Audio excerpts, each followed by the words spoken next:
From Pacifica, this is Democracy Now! The American people have spoken, and the American people have elected their new champion.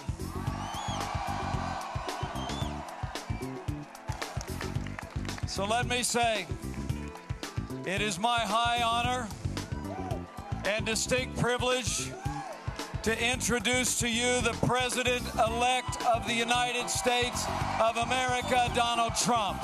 In one of the most shocking upsets in U.S. history, Donald Trump has defeated Hillary Clinton. Now it's time for America to bind the wounds of division. Have to get together. To all Republicans and Democrats and independents across this nation, I say it is time for us to come together as one united people. It's time. From the first African-American president to one supported by the Ku Klux Klan, Donald Trump has been elected the 45th president of the United States. He's vowed to build a wall with Mexico, ban Muslims, and jail his opponent, Hillary Clinton. The House and Senate will remain in Republican control.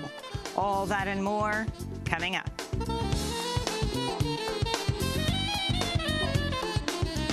Welcome to Democracy Now!, democracynow.org, The War and Peace Report. I'm Amy Goodman. Donald Trump was elected 45th President of the United States, defeating Hillary Rodham Clinton in a stunning upset that reverberated around the world. Trump carried at least 279 Electoral College votes to Clinton's 218, although Trump appears to have narrowly lost the popular vote. Around 2:50 a.m. Eastern Time, Donald Trump took the stage at a New York City victory party, saying he'd received a phone call by Hillary Clinton congratulating him on the win. To all Republicans and Democrats and independents across this nation, I say it is time for us to come together as one united people. It's time. I pledge to every citizen of our land that I will be president for all Americans, and this is so important to me.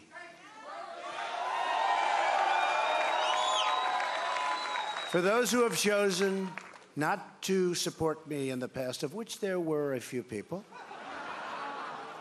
I'm reaching out to you for your guidance and your help so that we can work together and unify our great country.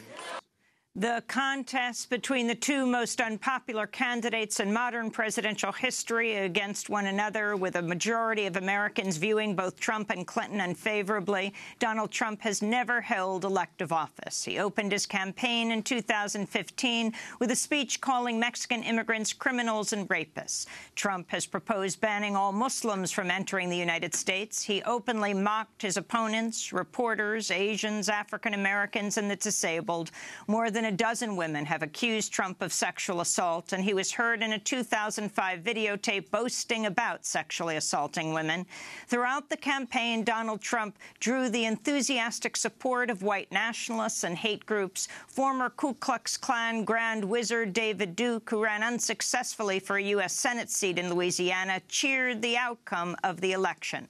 Duke tweeted, "This is one of the most exciting nights of my life. Make no mistake about it, our people have played a huge role in electing Trump.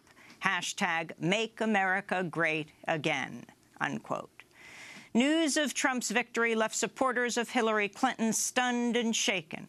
A crowd of thousands, a majority of them women, gathered under the glass ceiling of the Jacob Javits Convention Center in New York, where celebration turned to despair as it appeared Clinton was headed to defeat.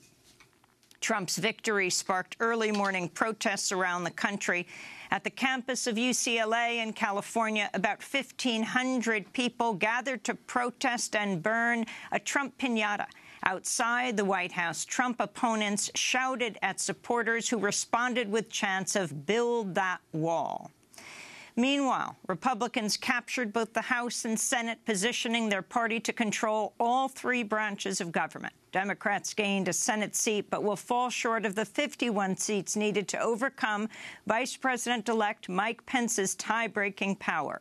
In the House, Republicans will hold a comfortable majority with at least 236 of the chamber's 435 seats.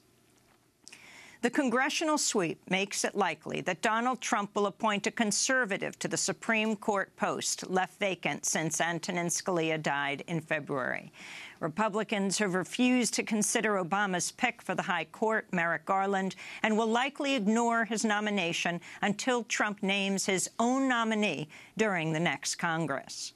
Markets in the U.S. and around the world plunged overnight as Trump's victory became imminent, with the S&P dropping by 5% to its limit down, the maximum drop allowed before trading curbs kick in. Many stock indices recovered after Trump's victory speech. The Mexican peso fell 11% overnight to an all-time low before recovering some ground. Tuesday's election was the first in half a century to take place without the full protection of the Voting Rights Act. The Leadership Conference for Civil Rights says voters had 868 fewer polling locations in key battleground states. Many spent hours in line, while others gave up and left the polls. In Greenbelt, Maryland, voters waited for one ballot scanner for the entire precinct. I actually asked the lady that said, why do you have one scanner here? I have a friend that lives in Montgomery County, and they have, in one precinct, they have about 6 or 7. She said, that's what they give them. Yeah? I asked her, I said, why do you only have one here? The line was about, you have to make a U-turn like 360 to get up to the first one. And it's just, 3 hours is just too long.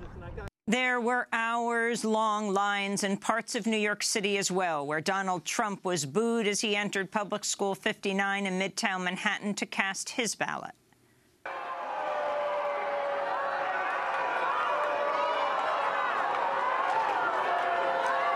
Turnout was down among African-American voters in key battleground states where federal lawsuits have challenged voter ID laws that civil rights groups say are targeted against communities of color. In Wisconsin, Republican Paul Ryan easily reclaimed his House seat Tuesday. Ryan says he's confident he'll retain his leadership role as Speaker of the House. It's been sitting there watching the polls. By some accounts, this could be a really good night for America. This could be a good night for us. Some Republican Congress members say they'll seek to replace Ryan as House Speaker after Ryan repeatedly condemned Donald Trump's remarks on the campaign trail. Despite the criticisms, Ryan never dropped his endorsement of Donald Trump. Also in Wisconsin, Democrat Russ Feingold narrowly lost his bid to return to the Senate, falling to Republican incumbent Ron Johnson. In Florida, Republican Marco Rubio has retained his Senate seat after reversing a pledge to retire from politics and despite a failed bid for the Republican nomination for president. During the campaign, Trump repeatedly mocked Rubio's appearance, calling him Little Marco. At a victory party on Tuesday, Rubio struck a conciliatory tone. I hope we will set the example in this great state that while we can disagree on issues, we cannot share a country where people hate each other because of their political affiliations. We cannot move forward as a nation if we cannot have enlightened debates about tough issues. You can disagree with someone without hating them. In California, State Attorney General Kamala Harris has won the Senate seat vacated by Democratic Senator Barbara Boxer, who's retiring. Harris is a Democrat of Indian and Jamaican ancestry. She becomes only the second black woman ever elected to the U.S. Senate. In gubernatorial races, Democrats and Republicans appear to have evenly split the 12 governor seats up for election. In North Carolina, Republican Governor Pat McCrory is demanding a recount after an initial tally showed him trailing Democratic challenger Roy Cooper by fewer than 5,000 votes. In ballot measures, 69% of voters approved an anti-union measure to make Alabama a right-to-work state, while a similar measure was defeated in Virginia. Voters in Colorado, Maine, and Arizona all voted to increase the minimum wage to $12 an hour by 2020, while in Washington state, the minimum wage will increase to $13.50 an hour. In Colorado, voters have rejected a measure to create a single-payer health insurance system. Nebraska has voted to restore the death penalty, while in Oklahoma, voters have approved a measure that amends the state constitution to guarantee the right to impose death penalty. In California, a ballot measure to overturn capital punishment is trailing, while another measure to speed up the pace of executions is winning by a narrow margin. Voters in California, Massachusetts, and Nevada voted to legalize recreational use of marijuana, while North Dakota, Arkansas, and Florida approved medical marijuana initiatives. In Minnesota, Ilhan Omar has been elected as the nation's first Somali-American legislator, winning a seat in the State House as a member of the Democratic Farmer Labor Party. In Arizona, Maricopa County Sheriff Joe Arpaio lost his bid for a 7th term. Arpaio faces the possibility of jail time after federal prosecutors announced they're charging him with criminal contempt of court over his refusal to end unconstitutional immigration patrols in Arizona. In California, 2 people were left dead and 2 others wounded after a man high on cocaine and armed with handguns, a rifle, and shotgun opened fire near a polling station in the city of Azusa, east of Los Angeles. Police Chief Steve Hunt said the gunman was found dead after a battle with police. We believe that the suspect was armed with an assault rifle with a rapid-fire capability. Whether it's fully automatic or semi-automatic, we don't know at this time. The violence halted voting at 2 polling places and caused a lockdown at a nearby middle school. Police say the gunman fired at least 20 rounds at officers. The shooting came mere hours before California voters approved Prop 63, which bans possession of magazines that hold more than 10 rounds and provides a process for felons to have guns confiscated. In Orlando, Florida, city officials said Tuesday they'll purchase the Pulse nightclub and convert it into a memorial for the 49 people killed there June 12th. It was the deadliest mass shooting in modern U.S. history. Shooter Omar Mateen purchased the guns he used in the killing, including an AR-15 semi-automatic rifle, legally. In climate news, the World Meteorological Organization said Tuesday the 5 years from 2011 to 2015 were the hottest on record, with hundreds of thousands of deaths likely due to global warming from human activity. The findings were presented in Marrakesh, Morocco, where United Nations climate talks got underway this week. The report found human-induced climate change was directly linked to extreme events, including an East African drought and famine in 2011 that claimed over 250,000 lives. Elena Manenkova of the World Meteorological Organization says the Earth's temperature has already risen by 1 degree Celsius, which is nearing the limit of a 1.5-degree rise set by the Paris Agreement. The conclusions are very clear that that was the warmest 5-year period on record. We also confirm that the 2015 was the year when the global surface temperature exceeded 1 degree, and it links to the debate during this climate conference and the Paris Agreement targets. Meanwhile, many delegates to the UN talks are expressing panic over the election of Donald Trump, saying the outcome threatens the future of any international agreement to slow catastrophic climate change. The Republican president-elect has said he will, quote, cancel the Paris Climate Agreement and stop all payments of U.S. tax dollars to UN global warming programs, end quote. Trump has also promised to promote coal power and fracking and says he will allow for oil and gas drilling on federal lands. He's also promised to ask TransCanada to renew its permit application for the Keystone XL pipeline. India's Supreme Court has ordered the federal government to come up with a plan to combat toxic air pollution, and so thick that it's being described as beyond measurable limits. The government has 48 hours to respond. A recent UNICEF report found 600,000 children under 5 die of air pollution every year, with about a third of the world's at-risk children living in northern India and surrounding countries. And in North Dakota, the company building the Dakota Access Pipeline says it's preparing to drill beneath Lake Wahe on the Missouri River within 2 weeks, even though the U.S. Army Corps of Engineers has not granted a permit. The announcement shocked and infuriated opponents of the $3.8 billion pipeline, which has faced months of resistance from the Standing Rock Sioux tribe, along with representatives of over 200 other indigenous tribes and non-native allies. Opponents who call themselves water protectors say they were promised by an Army Corps of Engineer official that the Dakota Access Pipeline would be delayed by at least 30 days should the Obama administration agree to a permit. But pipeline builder Energy Transfer Partners said Tuesday the Army Corps was mistaken when it said the company had agreed to slow construction. The announcement came 1 week after President Obama said the Army Corps was looking at a possible rerouting of the pipeline. And those are some of the headlines. This is Democracy Now!, democracynow.org, The War and Peace Report. I'm Amy Goodman. Donald Trump has been elected the 45th president of the United States, defeating Hillary Clinton in a stunning upset that reverberated around the world. Trump carried at least 279 Electoral College votes to Clinton's 218, although Trump appears to have narrowly lost the popular vote.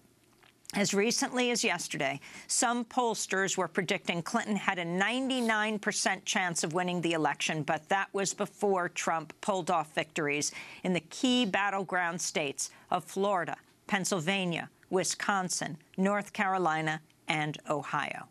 Donald Trump, who's never held elective office, opened his campaign in 2015 with a speech calling Mexican immigrants criminals and rapists. He's proposed banning all Muslims from entering the United States. He openly mocked his opponents, reporters, Asians, African Americans, and the disabled.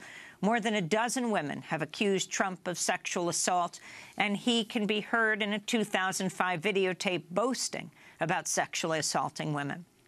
Throughout the campaign, Donald Trump drew the enthusiastic support of the Ku Klux Klan and other white nationalists and hate groups. Former KKK Grand Wizard David Duke, who ran unsuccessfully for a U.S. Senate seat in Louisiana, cheered the outcome of the election. Duke tweeted, "This is one of the most exciting nights of my life. Make no mistake about it, our people have played a huge role in electing Trump. Hashtag Make America Great Again," unquote.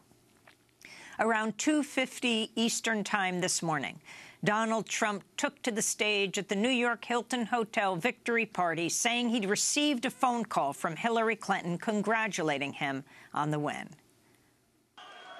I've just received a call from Secretary Clinton.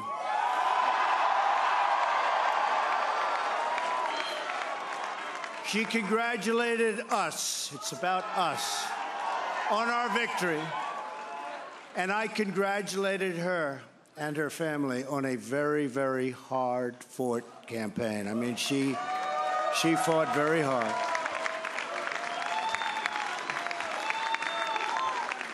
Hillary has worked very long and very hard over a long period of time, and we owe her a major debt of gratitude for her service to our country. I mean that very sincerely. Now it's time for America to bind the wounds of division, have to get together. To all Republicans and Democrats and independents across this nation, I say it is time for us to come together as one united people. Time. I pledge to every citizen of our land that I will be president for all Americans, and this is so important to me.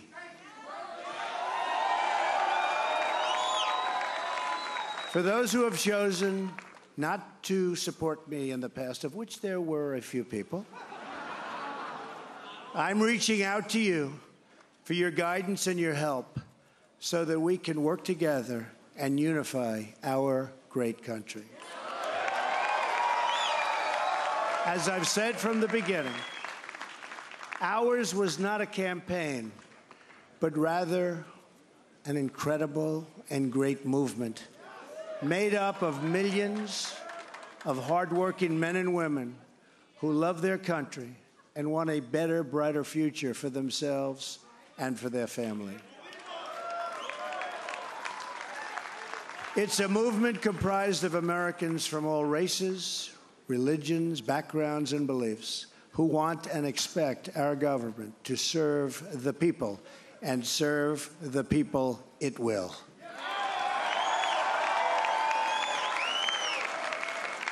Working together, we will begin the urgent task of rebuilding our nation and renewing the American dream.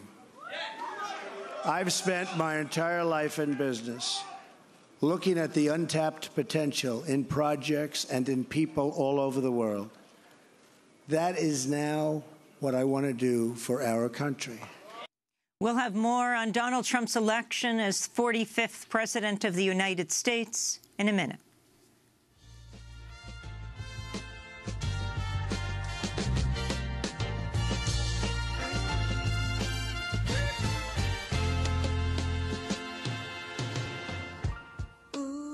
Child, things are gonna get easier.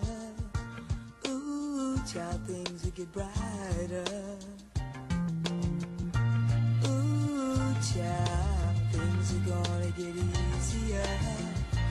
Ooh, child, things will get brighter. Someday, yeah, we'll put it together and we'll get it undone. Someday, when your head is much lighter.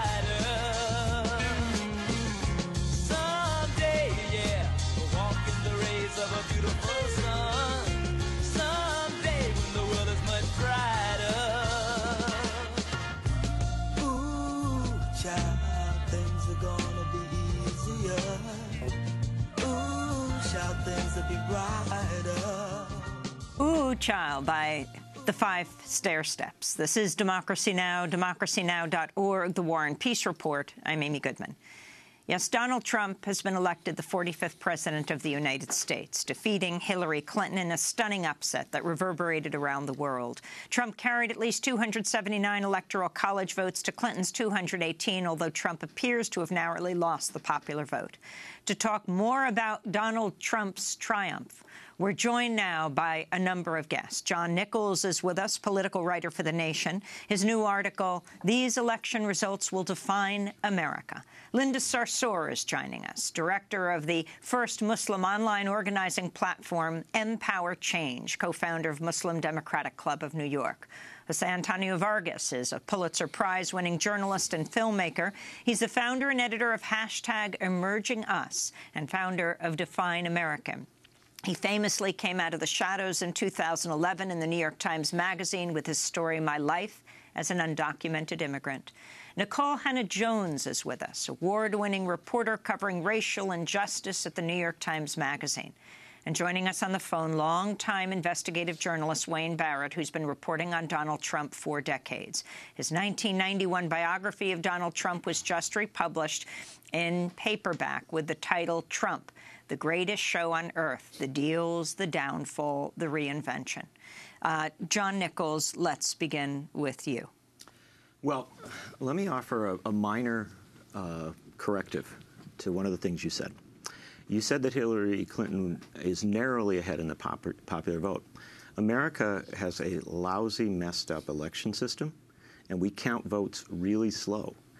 What will turn out to be the reality, because at least a third of the California vote is still uncounted, it looks to be when I look at those numbers, is that Hillary Clinton will actually beat Donald Trump by perhaps the largest margin that any loser beat a winner by in the popular vote. It will grow quite a bit. And I followed this in 2012. Barack Obama's win grew from the night of victory from 225,000 to 5 million. And so what we have in our country today is a reality that we have a new president who in most countries in the world would not be president. Because in most countries in the world, the person who wins the popular vote becomes president. We should begin with that, not to comfort ourselves overly much, but to recognize that we have had a result that is a product of an election system that is a mess and that was designed a very long time ago to produce results that didn't necessarily reflect the popular will. For those of us who are unsettled by Donald Trump's election, that's an important beginning point. One other element I would throw in, though. I've covered the new Republican Party. This is the Republican Party that came into existence after Barack Obama's election. This Republican Party understands that when it gets power, it uses it quickly. And this is an important thing. Donald Trump will assume the presidency with a Republican House and Senate. If we look at the pattern from the states from 2011, they will move very rapidly on elements of their agenda. And I would counsel that Donald Trump was elected on the most right-wing platform in the history of the Republican Party, a platform that is filled with economic and social proposals that are more strongly backed by his congressional caucuses than by him. So I would simply suggest that we are at a radical pivot point in this country. And on the eve of the election, Newt Gingrich said that he anticipated if Donald Trump was elected, there would be mass protests and a great division in this country. I would suggest that that is very likely to be the case, and frankly very necessary, because we cannot say to a man who lost the popular vote that we accept your radical agenda.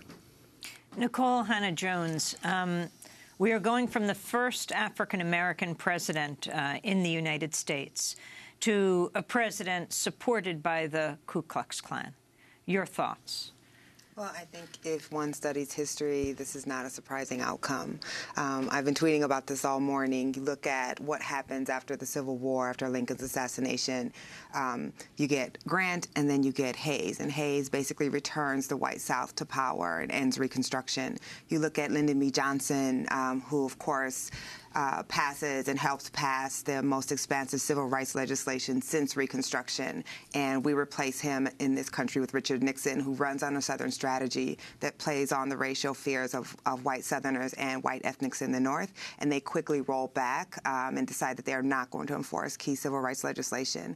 And now we have the first black president, and he gets replaced with someone who has been endorsed by white supremacists, white nationalists, and the KKK. So I think while a lot of people are reeling, I think that this is probably a very unsurprising outcome when you look at history. Whenever there are great strides towards racial progress in this country, there is a white backlash, and we're in the middle of that. Mm-hmm. And I think the media coverage that is trying to call this an issue of working class without saying white working class, when we know that black, Latino, brown working class did not vote for Donald Trump, is dishonest. I think also that we know that, at least from preliminary results, Trump won across the board with white voters, with educated white Americans, middle-class white Americans, that it was not just white folks who didn't know any better. So I think there's a lot of soul-searching that needs to be done. But I also think that this election is very American. What do you mean American? Like I just said, if you look at history, this is unsurprising. This has been a country that has never been comfortable with racial progress for ethnic and religious minorities, and it still is not so. And yet there is a right sweep in Europe as well. You look, for example, at the Philippines. You look at Duterte, the president there, who's known as the Philippine Trump, which brings me to Jose Antonio Vargas. You were a reporter for years. You were at the Washington Post. You then came out in a piece in the New York Times Magazine saying you were an undocumented immigrant, something that your employers didn't know for many years. And now you have set up an organization to help people. Donald Trump started off by calling Mexicans rapists and criminals and has promised to this day to build a wall with Mexico. Your thoughts today? So that organization, by the way, is called DefineAmerican.com. And when you go there, you'll find that we actually houses the largest collection of undocumented immigrant stories online.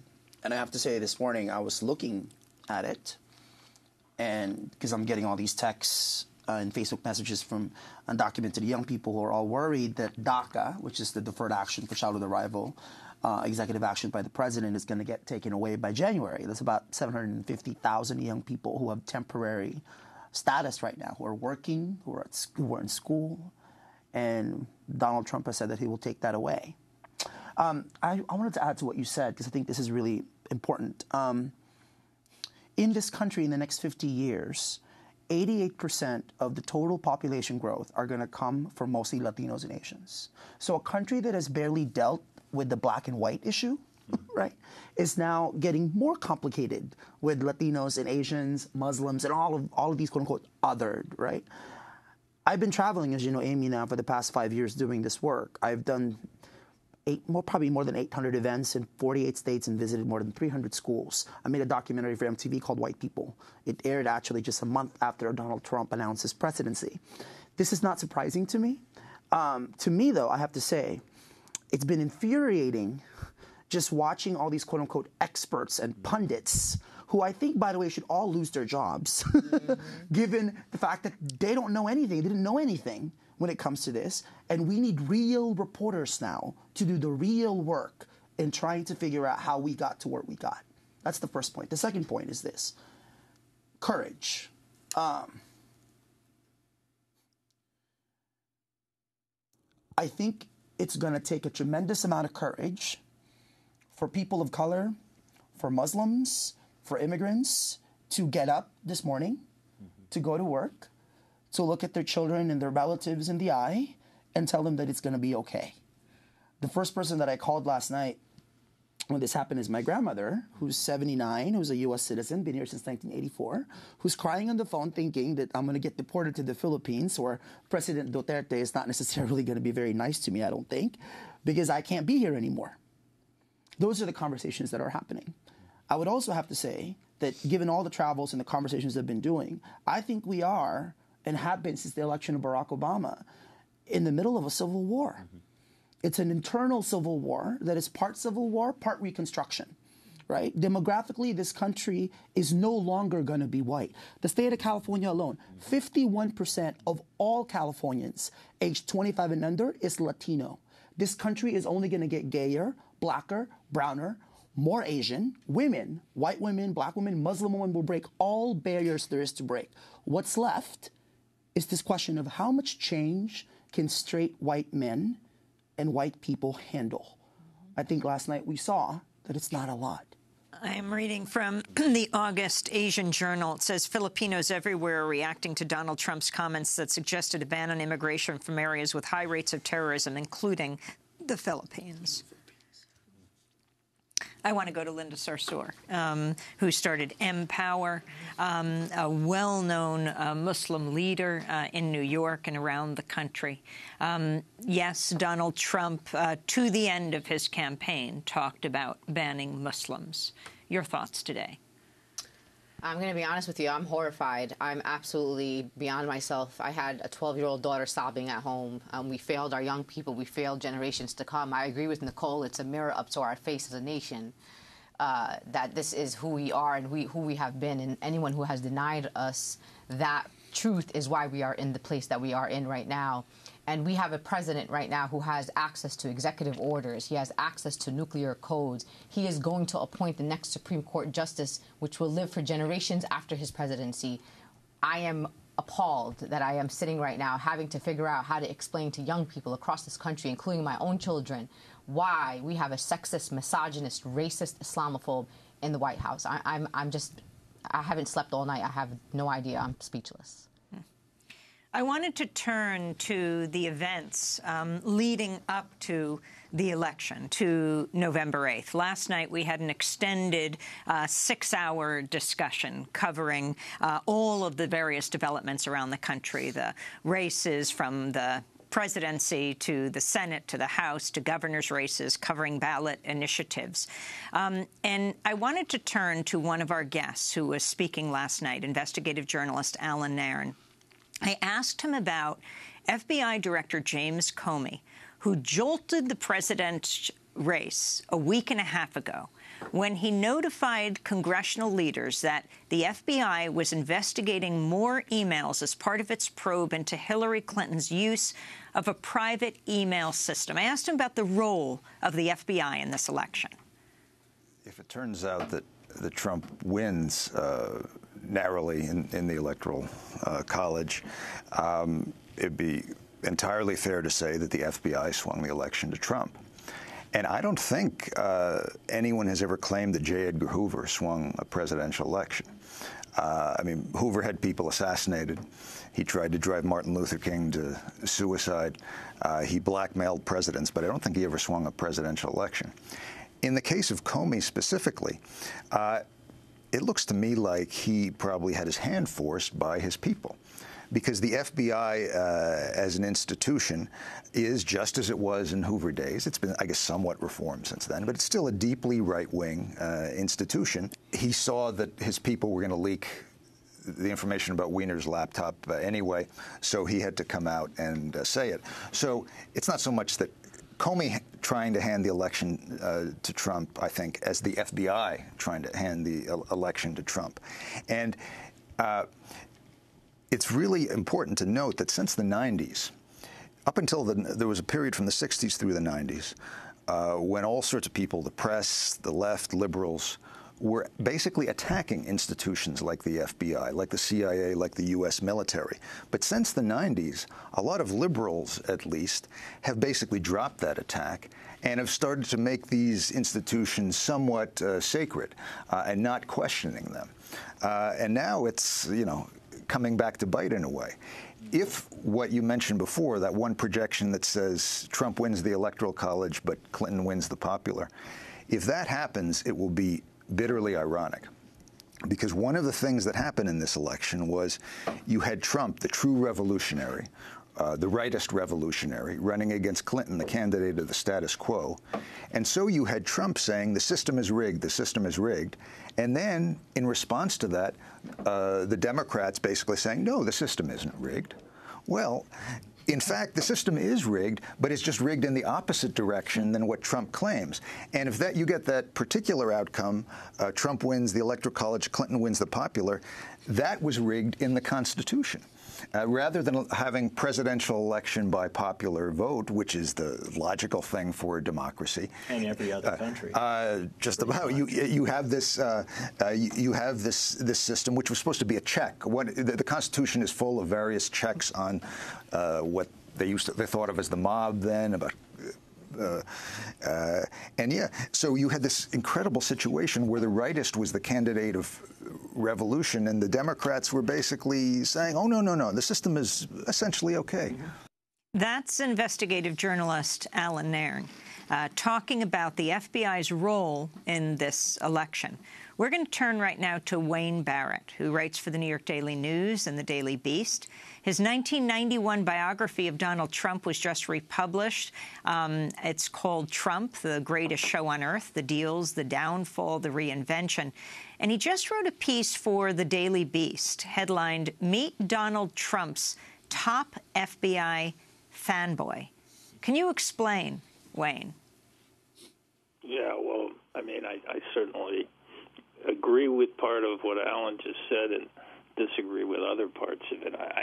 The piece lays out the case that there's a fifth column in the FBI. I don't know if you want to sweepingly condemn the FBI as an institution.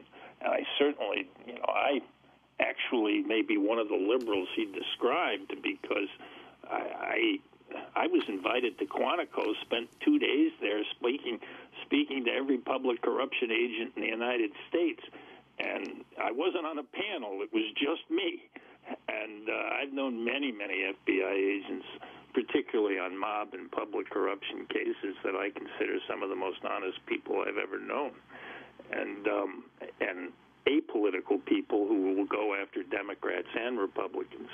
But what we really have in this election, as I wrote, it's remarkable that we have never had a Democrat, which I discovered as I went through each name in writing this piece. There's never been a Democrat who's been an appointed head of the FBI in the history of the FBI. 4 Democratic presidents have appointed Republicans. And so it is a Republican institution in many ways, but it's this Comey was, I think I agree totally with the notion that he was forced into this letter. Excuse me, into this letter by this cell or fifth column out of the New York office that was in direct connection, not just with Rudy Giuliani, who I wrote about, but also James Kallstrom, who is a big Trump supporter, whose foundation has received $1.3 million from Donald Trump, and who was regularly on Fox advertising that he was talking to agents involved in this investigation. And I think this cell was a cell that threatened James Comey, who, by the way, testified back in July that he had changed his registration. He didn't say what he'd changed it to, but he said, I'm a lifelong Republican, but I just changed my registration, maybe out of disgust with Donald Trump. He didn't explain why, but he changed it sometime this year. And so I think he was really pushed by this cell. And I think it's completely correct that it would have leaked. It would have leaked in the most damaging way to both the institution and to Comey personally, which was that he was refusing to make public that the investigation had been reopened in this fashion. And I think he was forced into this. I want to say one thing else, though. It was the coverage, the unbelievable coverage that the broadcast media in particular gave to the Comey letter that is much more responsible for the political impact than the letter itself. And, you know, Donald Trump has said, I think, the most remarkable statement I've ever heard from a political candidate for any office, which was, I could shoot somebody on Fifth Avenue and I wouldn't lose a vote. Well, who's responsible for that? The media is. And, I think this is the collapse of the American broadcast media in particular, that is what we saw. They just would not. I mean, the whole notion, which you mentioned, Amy, at the start, 12 women were sexually assaulted by this man, or at least said they were. Did they all just happen? I think an awful lot of the people who voted for Donald Trump believed that happened, but we never even heard about it for the last 2 weeks of the campaign. It literally disappeared from broadcast media because they allowed the Comey letter to displace every other important matter that should have been before the American people. They really used this letter, and it was the media coverage of the letter much more than the letter itself, but they really literally used this letter to push the American people towards this final judgment. Those women must be rather afraid right now because Donald Trump promised he would sue them after the election. Now it's after the election, and he has also will become the most powerful person on earth as president of the United States. But I wanted you to give us a little background, Wayne. You perhaps are among a very few journalists who have covered Donald Trump for decades, wrote a biography of him, not now, just in time for the election, but back in 1991. You've met with him. You've talked to him. Talk about the man who was just elected 45th president of the United States. Well, I actually met him in the 70s, started writing stories about him in the 70s. So I do feel like I have some grasp on the guy, and that's why it's almost mysterious for me to say that I have no idea what portion of this agenda he is going to implement at the start of his presidency. I said last night when I was on your show, and this was before his speech, where I think his speech indicated that prosecuting Hillary Clinton is not going to be at the top of his agenda. Although if he makes Rudy Giuliani the Attorney General of the United States, Rudy Giuliani has already said, I could make this case in 2 months. I could do this case in a week. It's going to be very hard for Rudy Giuliani, if he's the Attorney General of the United States, not to pursue a case in some respects, but I don't think that's the direction Donald wants to go in. I think the terrible thing that some of your guests have suggested, that he is going to start with immigration. And the first people who have to be defended in this country now by all of us who care are immigrants. I think that has been such a cornerstone. That's another example of the complete and utter failure of American broadcast journalism. A totally legitimate story published by the Associated Press indicates that the wife of the presidential candidate who based his entire campaign around immigration is herself an illegal immigrant. I will bet you that it got 2 minutes of airtime in the last days of this campaign. If that is not a legitimate news story, I know nothing about news. Well, let's just explain what that is. That was the AP report, and it appeared in the New York Times, that said that Melania Trump, before she was legal to work in this country, had done a series of modeling jobs and had been paid something like $20,000.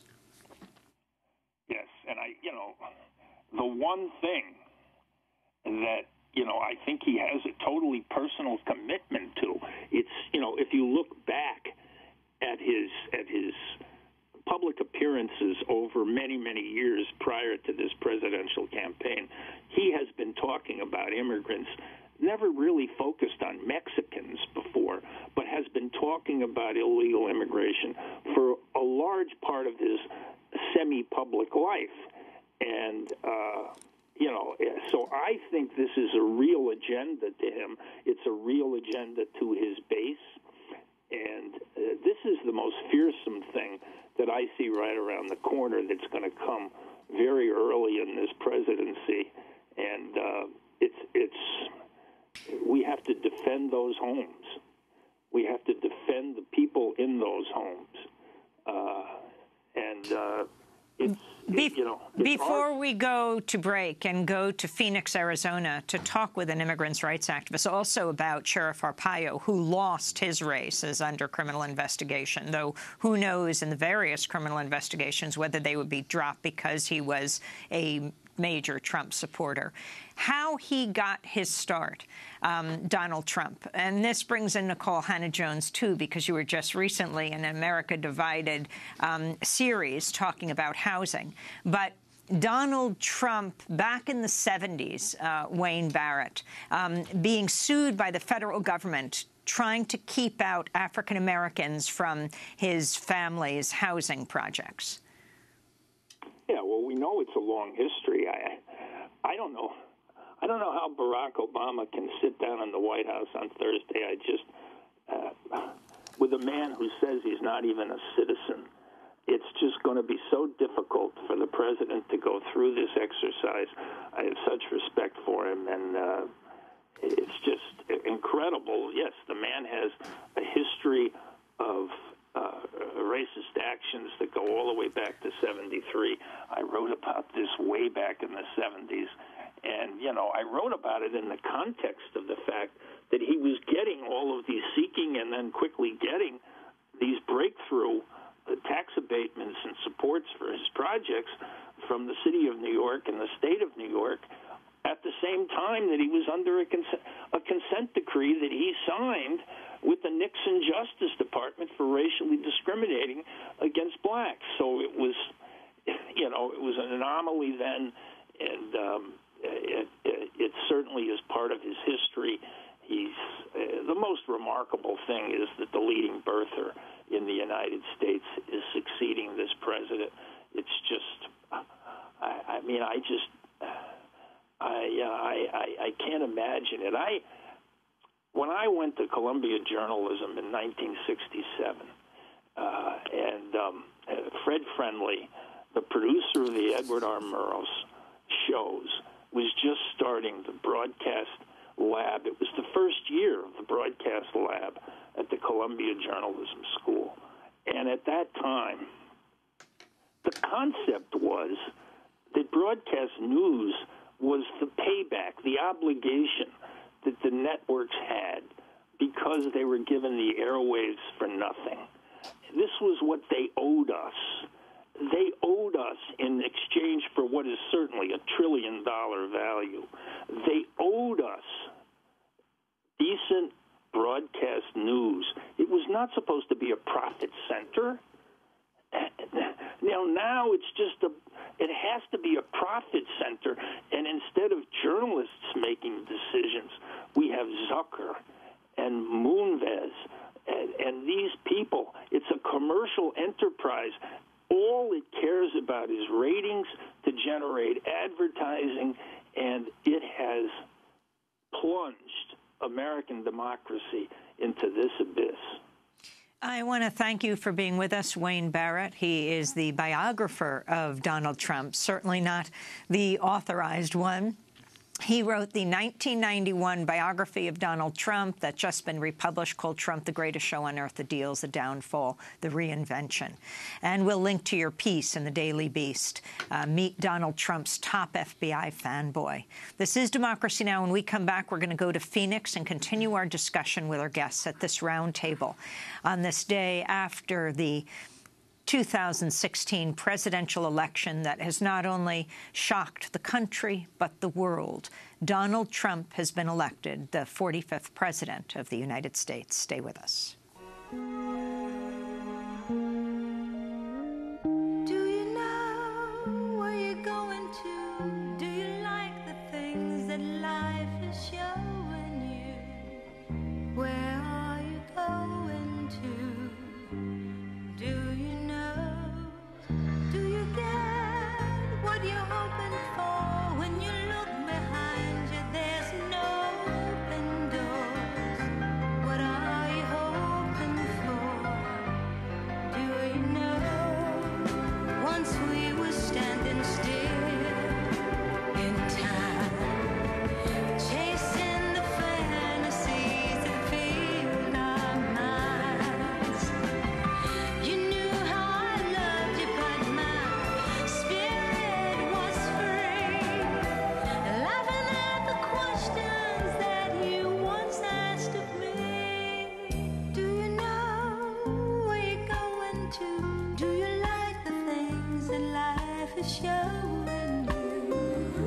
Where are you? Do you know where you're going to? By Diana Ross here on Democracy Now!, democracynow.org, The War and Peace Report. I'm Amy Goodman. In other campaign news from Arizona, Maricopa County Sheriff Joe Arpaio lost his bid for a 7th term. Arpaio faces the possibility of jail time himself after federal prosecutors announced they're charging him with criminal contempt of court over his refusal to end unconstitutional immigration patrols in Arizona. Arpaio is a major supporter of Donald Trump. His policies have included racial profiling, detaining immigrants in a scorching outdoor tent city jail, which Arpaio once referred to as his own concentration camp. We're going now to Phoenix, where we're joined by Marissa Franco. She's the director of Mahente, which helped organize the wall-off Trump protest at the Republican National Convention last July. Welcome to Democracy Now!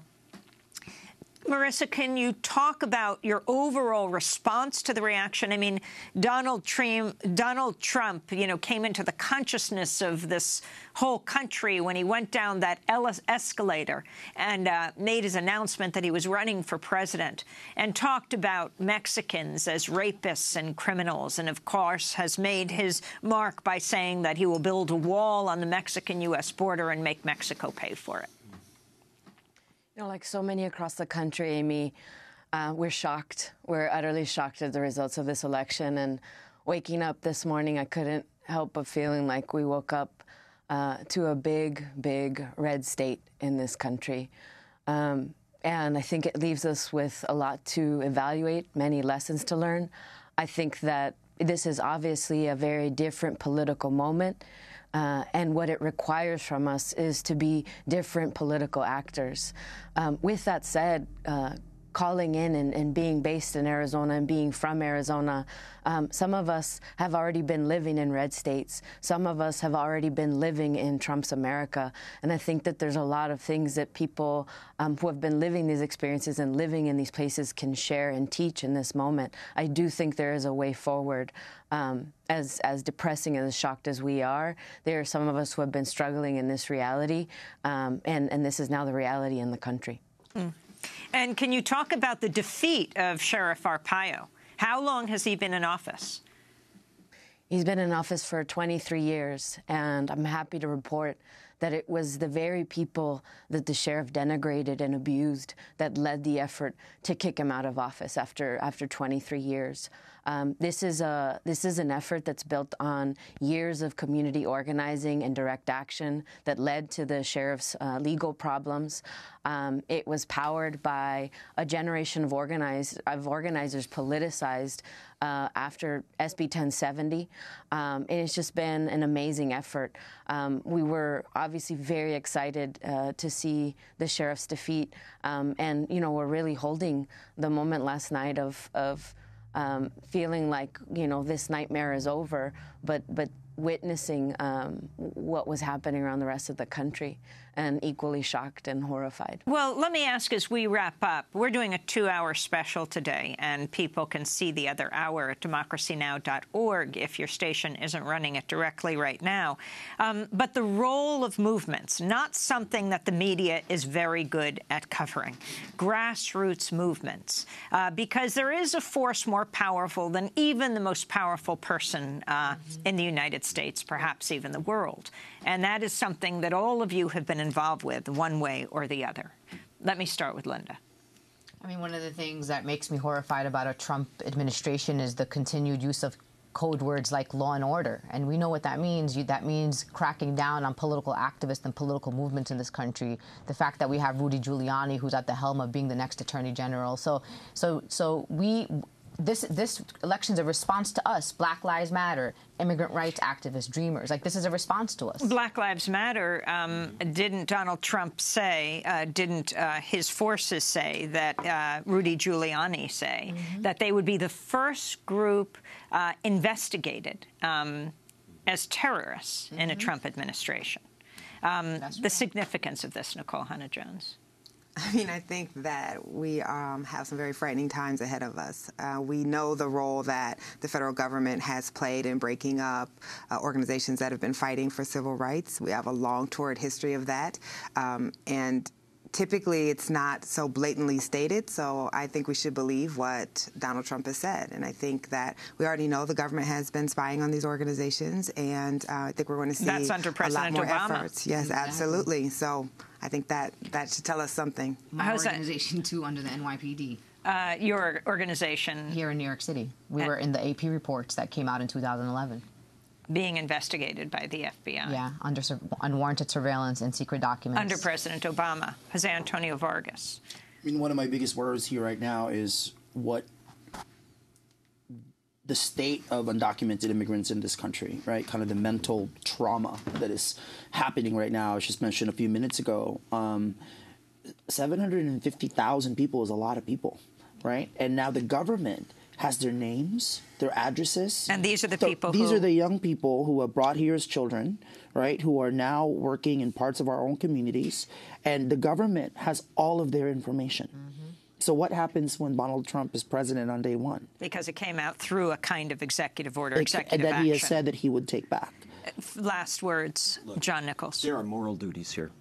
And we were talking about people who have been targeted. Let us be very, very clear. This administration will attack the trade union movement in this country. Yeah. This administration will attack organizations with substantial numbers of white men in it. And the fact of the matter is, our response to this ought to be massive. It ought to be in the streets, but it also ought to hold the Democratic Party to account. They have a filibuster power in the Senate. We have 2 Senate seats still unsettled, and the simple reality is that no must resonate in the streets and in Washington. We just got a Twitter question. How can we restore the Voting Rights Act? We'll leave it there. Marissa Franco, John Nichols, Linda Sarsour, Jose Antonio Vargas, Nikole Hannah-Jones, Wayne Barrett, thanks for joining us. This is Democracy Now! Check out our second hour at democracynow.org. I'm Amy Goodman. Thanks so much for joining us.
From Pacifica, this is Democracy Now!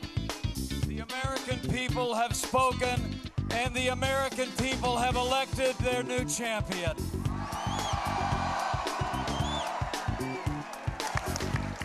So let me say, it is my high honor and distinct privilege to introduce to you the President-elect of the United States of America, Donald Trump. In one of the most shocking upsets in U.S. history, Donald Trump has defeated Hillary Clinton.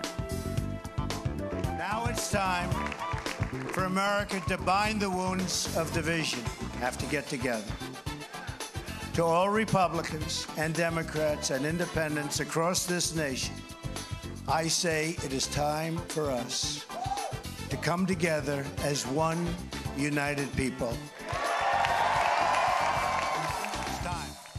From the first African-American president to one supported by the Ku Klux Klan, Donald Trump has been elected the 45th president of the United States. He's vowed to build a wall with Mexico, ban Muslims, and jail his opponent, Hillary Clinton. The House and Senate will remain in Republican hands. All that and more coming up.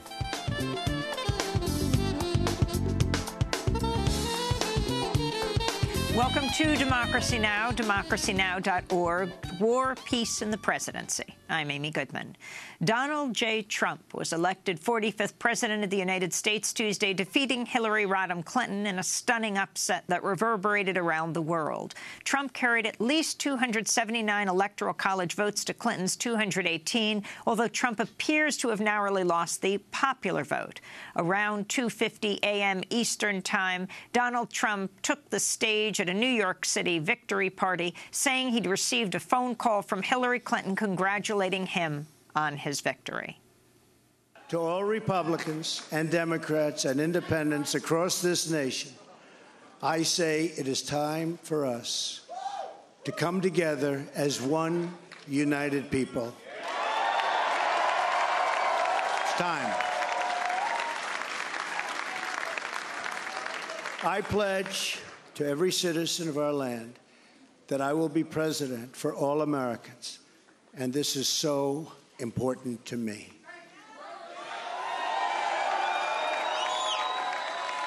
For those who have chosen not to support me in the past, of which there were a few people, I'm reaching out to you for your guidance and your help so that we can work together and unify our great country. The contest pitted the two most unpopular candidates in modern presidential history against one another, with a majority of Americans viewing both Trump and Clinton unfavorably.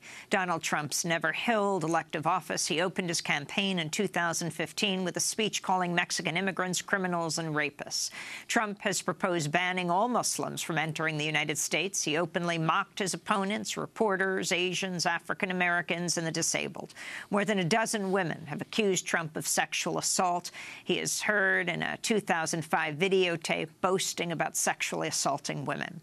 Throughout the campaign, Trump drew the enthusiastic support of white nationalists and hate groups. Former Ku Klux Klan Grand Wizard David Duke, who ran unsuccessfully for a U.S. Senate seat in Louisiana, cheered the outcome of the election. Duke tweeted, "This is one of the most exciting nights of my life. Make no mistake about it. Our people have played a huge role in electing Trump. Hashtag Make America Great Again," unquote. News of Trump's victory left supporters of Hillary Clinton stunned and shaken. A crowd of thousands, a majority of them women, gathered under the glass ceiling of the Jacob Javits Convention Center in New York, where celebration turned to despair as it appeared Clinton was headed to defeat. As we broadcast this, Hillary Clinton is scheduled to speak from New York City at 10:30 a.m. Eastern Time. It'll be Clinton's first public appearance since conceding the race to Donald Trump in a phone call. Democracy Now! Will go live to her address. Meanwhile, Republicans captured both the House and Senate, positioning their party to control all three branches of government. Democrats gained a Senate seat, but will fall short of the 51 seats needed to overcome Vice President-elect Mike Pence's tie-breaking power. In the House, Republicans will hold a comfortable majority with at least 236 of the chamber's 435 seats. The congressional sweep makes it likely that Donald Trump will appoint a conservative to the Supreme Court post left vacant since Antonin Scalia died in February. Republicans have refused to consider Obama's pick for the High Court, Merrick Garland, and will likely ignore his nomination until Trump makes his own pick during the next Congress. Markets in the U.S. and around the world plunged overnight as Trump's victory became imminent, with the S&P dropping by 5% to its limit down, the maximum drop allowed before trading curbs kick in. Many stock indices recovered after Trump's victory speech. The Mexican peso fell 11% overnight to an all-time low before recovering some ground. Tuesday's election was the first in half a century to take place without the full protection of the Voting Rights Act. The Leadership Conference for Civil Rights says voters had 868 fewer polling locations. In key battleground states, many spent hours in line, while others gave up and left the polls. There were hours-long lines in parts of New York City as well, where Donald Trump was booed as he entered Public School 59 in Midtown Manhattan to cast his vote.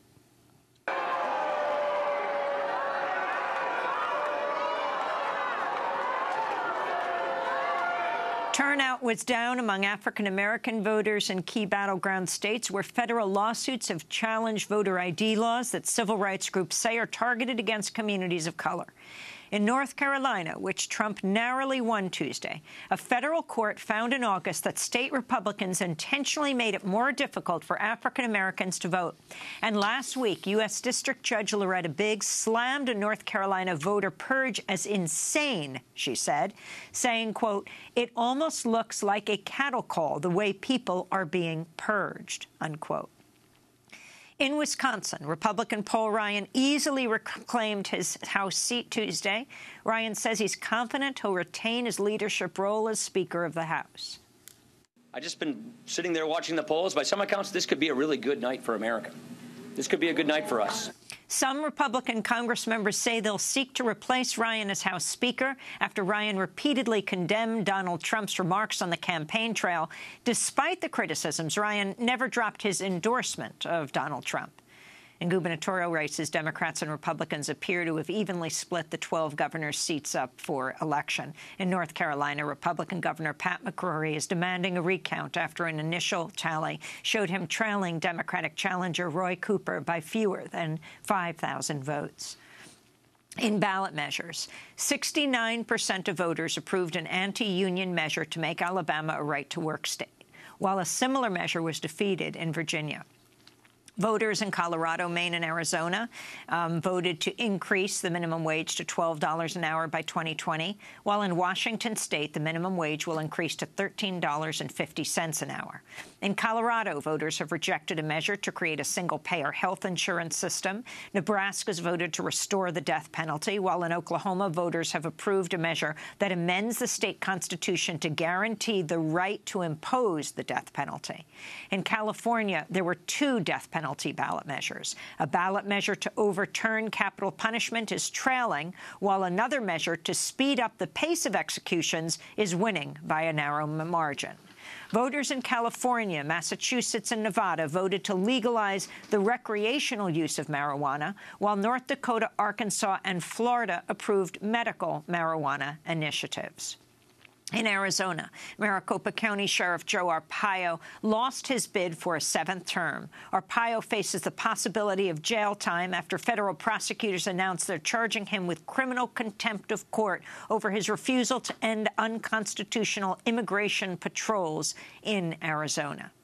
In climate news, the World Meteorological Organization said Tuesday the 5 years from 2011 to 2015 were the hottest on record, with hundreds of thousands of deaths likely due to global warming from human activity. The findings were presented in Marrakesh, Morocco, where United Nations climate talks got underway this week. The report found human-induced climate change was directly linked to extreme events, including Typhoon Haiyan, which killed 7,800 people in the Philippines in 2013. Max Dilley of the World Meteorological Organization said the findings should prompt alarm. The rates of ice melting and the rates of greenhouse gas increases and the rates of temperature increases, they're a very serious matter. And when you just take off your scientist hat and you look at it, it's very concerning. And as we've already said, the Paris Agreement is a hugely important step, and now what happens next is going to be even more important. Many delegates to the UN talks are expressing panic over the election of Donald Trump, saying the outcome threatens the future of the Paris Climate Agreement, which Trump has vowed to withdraw from. Trump has also said he will promote coal power and fracking, and says he will ask TransCanada to renew its permit application for the Keystone XL pipeline. Donald Trump has called climate change a Chinese conspiracy. Democracy Now! Will be broadcasting from Marrakesh, Morocco, all next week at the UN Climate Summit.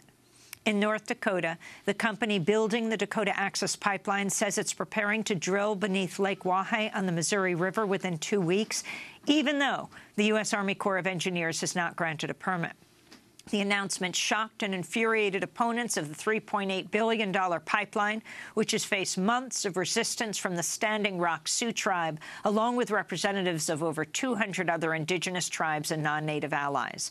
Opponents who call themselves water protectors say they were promised by an Army Corps of Engineers official that the Dakota Access Pipeline would be delayed by at least 30 days should the Obama administration agree to a permit. But pipeline builder Energy Transfer Partners said Tuesday the Army Corps was mistaken when it said the company had agreed to slow construction.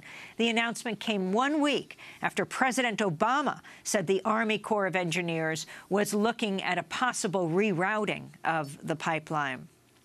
And in Puerto Rico, activists took to the streets for an Election Day protest against a federally appointed Oversight Control Board with sweeping powers to run Puerto Rico's economy.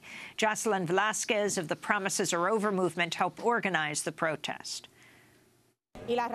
Today we celebrate the elections in Puerto Rico, and it is a futile exercise because there is an oversight control board imposed by the United States government that is going to take the transcendental decisions about our future. It was indispensable not only to take this demand to the national level, but to take it to the international level too. In Puerto Rico, there is no democracy and no participation. The electoral exercise is simply a pantomime of what a democracy is. On Tuesday, Puerto Ricans elected Ricardo Rosselló of the New Progressive Party, a conservative who strongly favors U.S. statehood for Puerto Rico. And those are some of the headlines. This is Democracy Now!, democracynow.org, the War and Peace Report. This is War, Peace, and the Presidency. I'm Amy Goodman. Donald Trump has been elected 45th President of the United States Tuesday, defeating Hillary Clinton in a stunning upset that reverberated around the world. Trump carried at least 279 Electoral College votes to Clinton's 218, although Trump is losing in the popular vote. Around 2:50 a.m. Eastern Time, Trump took to the stage in New York City at a victory party. Working together, we will begin the urgent task of rebuilding our nation and renewing the American dream.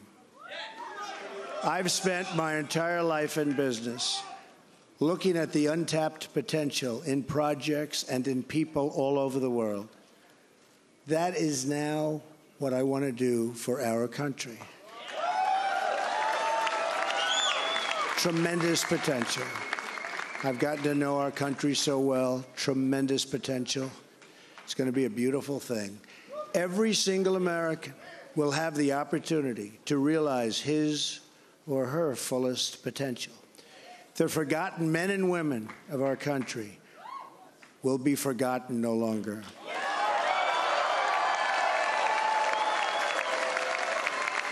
We are going to fix our inner cities and rebuild our highways, bridges, tunnels, airports, schools, hospitals. We're going to rebuild our infrastructure, which will become, by the way, second to none. And we will put millions of our people to work as we rebuild it. We will also finally take care of our great veterans. We've been so loyal, and I've gotten to know so many over this 18-month journey.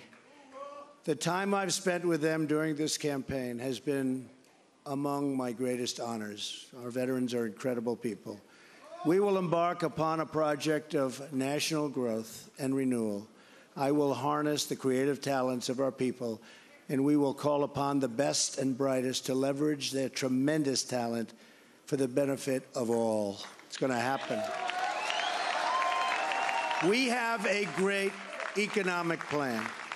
We will double our growth and have the strongest economy anywhere in the world. At the same time, we will get along with all other nations willing to get along with us. We will be. We'll have great relationships. We expect to have great relationships. No dream is too big. No challenge is too great. Nothing we want for our future is beyond our reach. America will no longer settle for anything less than the best.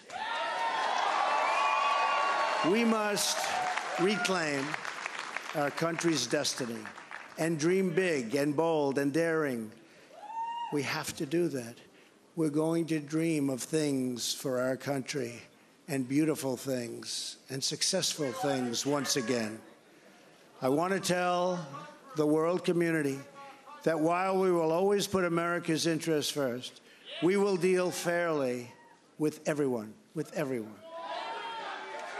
all people and all other nations. We will seek common ground, not hostility, partnership, not conflict. That was Donald Trump's victory speech. It was about 10 to 3 Eastern time in the morning. You might have heard within that speech someone shouted, "Kill Obama." Earlier in the evening, as people were waiting, many of the chants were "lock her up," of course, referring to Hillary Clinton, a chant that has become very common on the campaign trail for Donald Trump. In fact, Donald Trump himself said if elected president, he would jail Hillary Clinton. To talk more about Donald Trump's victory, we're joined by 5 guests. John Nichols, political writer for The Nation, his new piece, "These Election Results Will Define America." Linda Sarsour, director of the first Muslim online organizing platform, Empower Change, and co-founder of Muslim Democratic Club of New York. Jose Antonio Vargas is a Pulitzer Prize-winning journalist and filmmaker, founder of and editor of #EmergingUs, and founder of Define America. He famously came out of the shadows in 2011 in the New York Times Magazine with his story, "My Life as an Undocumented Immigrant." Nicole Hannah-Jones is with us, award-winning reporter covering racial injustice at the New York Times Magazine. And Lee Fang joins us, investigative journalist at The Intercept, covering the intersection of money and politics. Lee, I want to begin with you in San Francisco. You recently tweeted, "Bernie dramatically turned out rural voters, was wildly popular in states like Michigan that have utterly suffered under neoliberal policies." Talk about the significance of that in light of what took place in the early hours of today and yesterday on Election Day. Amy, thank you so much for having me. You know, I think if we look at the electorate, we look at, you know, if you talk to almost any reporter who's traveled around the country, attended rallies for Bernie, for Hillary, for Trump, and talked to voters, I mean, we had incredible economic anxiety in this country. We've had the last 6 years of basic political stagnation because of Republican obstruction in Congress. There haven't been any big reforms. We haven't seen action on prosecuting Wall Street. We have the folks who detonated the economic system in 2008 were never brought to justice. There's this lingering anger all across the country as jobs have been shipped overseas, as we've seen the fortunes of the wealthy skyrocket, while the ordinary incomes of regular Americans have stagnated or in many places are in decline. And there's this visceral demand that somebody, whether it's a Republican or a Democrat, needs to stand up and fight for these voters, to stand up to Wall Street, to stand up to K Street, the lobbying apparatus that controls D.C. and controls the major parties. It was tough to see Clinton, who embodies the political establishment, the business establishment in this country, as a credible change agent. Bernie Sanders' message, I talked to voters all across the country, many first-time voters, first-time activists, who were inspired by his message. I mean, he was a candidate who spent the last 3 to 4 decades in political life fighting against neoliberal policies, leading the fight against NAFTA, leading the fight against the Trans-Pacific Partnership, demanding accountability for Wall Street. And on the other side, you had Clinton, who made tens of millions of dollars giving private speeches to banks like Morgan Stanley and Goldman Sachs, who assembled a gigantic political machine funded by the same interests that have drained the Midwest of jobs by shipping industrial facilities and those jobs overseas. So the contrast was incredibly sharp. And if you look at the turnout numbers, the polling in Michigan had Clinton up by 26%, I believe, in the week before the Michigan Democratic primary. But those polls were wrong, and Bernie won, I believe, by 5%, because his message, standing up to the elites, fighting for working-class voters, really resonated, especially in areas hardest hit in the economic changes we've seen over the last 20 years. This is very interesting, Linda Sarsour, as a Bernie supporter yourself, because there was so much pressure from Clinton supporters not to take away from Hillary Clinton so that Donald Trump would, take office, as he has. But in some ways, has this proven the opposite, that if Bernie Sanders were supported, that he had much more chance of defeating Donald Trump, considering who he drew from? Amy, honestly, I don't care what anyone says. If Bernie Sanders was the Democratic nominee, we would have won this election by far. Michigan, we were down 20% in the polls in the primaries, and Michigan gave Bernie Sanders the biggest political upset in U.S. history. He won the primary there. Yes, he did, in Michigan. Who gave him that win? It was Muslims in Dearborn. Yep. We looked at Dearborn this time around for Hillary. I'm going to be honest with you. Hillary wasn't helping me. I went around the country talking an anti-Trump message because I couldn't bring myself to support her and be as a surrogate like I was for Bernie Sanders.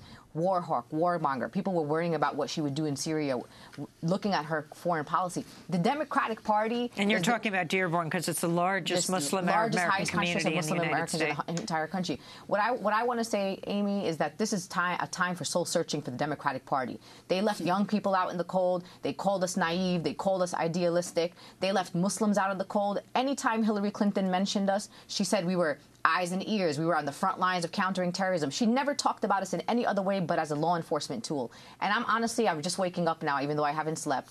I'm outraged, not just at the fact that Donald Trump is the president. I'm outraged at the people who are going to put blame on black people and immigrants, and Latinos voted more for Trump than they did for Mitt Romney, when in fact the blame that I want to put here is on the Democratic Party, because they are the ones that put me in this situation. Nikole Hannah-Jones, you tweeted last night, it's dishonest for the media to keep saying this was about working-class anger, that this was populist, that erases us, and it's wrong. You said black working class suffered far more from these policies than white Americans and didn't go for Trump. Yeah, I think that's the narrative that media has been using to comfort itself over the last months of this campaign, is that this is a problem of the backwards and racist white America that is not representative of white Americans overall. And we just know that that's not true. We know that, at least with early numbers, that he was winning across the board. Yes, he won a very high percentage of the white working class vote. But if this were simply about economic anxieties, who has more economic anxieties than black Americans, whose unemployment rates are at disastrous levels even now, 12% unemployment rate, who have been hurt by these policies more than any other group? If you name the statistic, black Americans are at the bottom of that statistic. Yet they did not go for Trump. Latinos did not go for Trump. Asian Americans did not go for Trump. So I think that this is the myth that we need to tell ourselves, when really I think we were ignoring the extent of racial anxiety, racial fear that was across the board in this country. And we do that to our peril. And I'd like to say, I don't know that Bernie being the candidate would have made a difference, because what we also know was that I think this is the first election, presidential election in 50 years without the Section 2 clearance, pre-clearance of the Voting Rights Act. We know that that had an effect. We also know that Trump was able to get much larger white turnout. So I don't know that that would have made a difference. I do think the Democratic Party has an issue. Trump outperformed Romney among African Americans, among Asian Americans, among Latinos. He got a higher share of those votes than Mitt Romney, than John McCain. I think it's incredibly reductionist to simply say that America is too racist. Obama won Indiana. Obama won the white working class in counties all over this country. Nate Cohn, the polling expert from the New York Times, notes that in white working class districts where Obama performed strongest, saw the biggest drop-offs in support going to Trump. So, you know, I think it's dangerous for Democrats to simply say that America is too racist or sexist to support progressive policies or Democrats. There's a lot more at stake here. Obviously, Trump used a lot of racial and ethnic appeals, but look at his closing ad. Look at his how he distinguished himself from the rest of the Republican field. It was through economic policies. He was the only Republican campaigning for presidency, the presidency, that said he would protect Social Security and Medicare. While Democrats across the board have been calling for these cuts, every Republican has been calling for cuts. He's thrown out the traditional Republican and Democrat playbook and said, you know, I want to renegotiate NAFTA. I want to destroy and rip up these free trade deals that have devastated working class America. So, you know, obviously identity issues played a part here, but it's very dangerous to simply say that America is too racist or sexist. Trump actually performed considerably well, given the context of this race, among racial and ethnic minorities. Nicole. Well, I was just going to say, I don't know who on this panel said that racism was the only reason for this. But what I am saying is we clearly know that there was voter suppression. We know that there were court rulings coming down to the last minute, and you cannot change whether people can vote or not, what ID they need at the last minute, and expect that that's not going to have an impact. We know this is the first presidential election. When Obama won in 2012, he won with a minority of the white vote. When he won in 2008, he also won with a minority of the white vote. But we also had pre-clearance of the Voting Rights Act. So I think we cannot deny that has had an impact, and that Trump was able to bring out larger white turnout. And I'm going to pick up on that. If I just we have to break, and we're going to come back to this discussion. We are doing our post-election show. Yes, this is the day after. Our guests are Nicole Hannah-Jones of New York Times Magazine, Lee Fang of The Intercept, Linda Sarsour of Empower, John Nichols of The Nation, and Jose Antonio Vargas of Define American. This is Democracy Now! Back in a minute.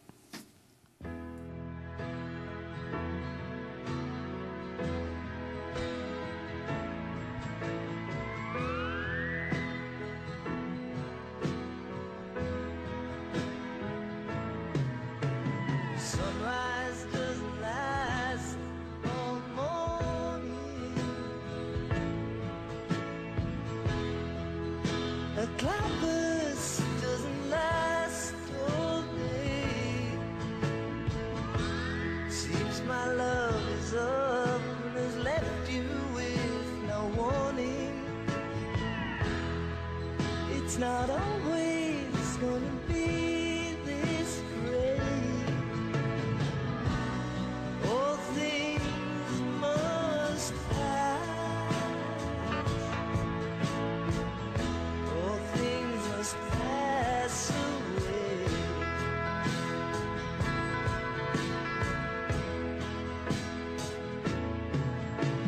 Sunset doesn't last all evening. A mind can blow those clouds away. All All things must pass. George Harrison here on Democracy Now!, democracynow.org.